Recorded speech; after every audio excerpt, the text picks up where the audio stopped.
Trumpai sėkmingiausi jūsų objektai. Taip.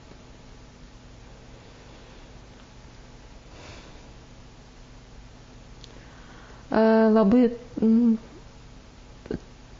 sunku pasakyti, ta prasme, sėkmingiausi, man atrodo, sėkmingiausi mano požiūriu vieni, oficialiai įvertinti yra kiti, tai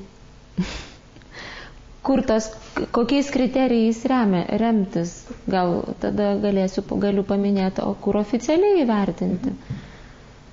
Tai 2000 metais esu už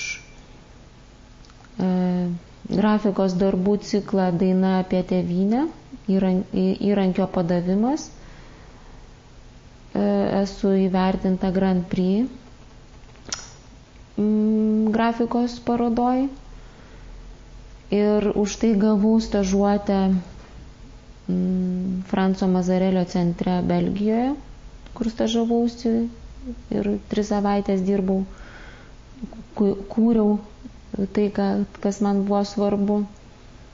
Esu gavus nemažai apdovanojimų už knygų iliustracijas. Taip pat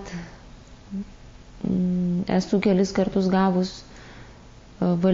Kultūros ministerijos valstybinės stipendijas.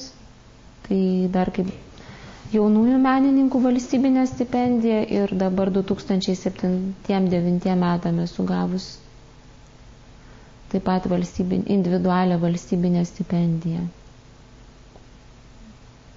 Tai čia būtų patys svarbiausi gal. O už kokius darbus?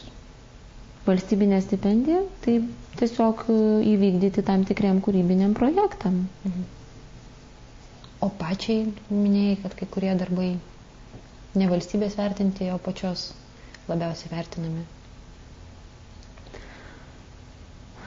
Tai tiesiog, kai dirbi, kuri kažką, tai karts nuo karto atrandi, įvyksta tam tikri kūrybiniai atradimai, vienu metu vienokie, kitu metu kitokie, čia konkrečiai išvardinti dabar šiuo metu negaliu.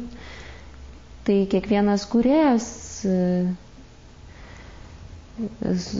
su tuo susiduria ir žino, nežinau, tiesiog vieną etapą baigi, atrandi techninius kažkokius atradimus, kas labai džiugina ir paskui atrandi naują temą, kuri vėl džiugina ir vėl toliau ją vystai plėtoji.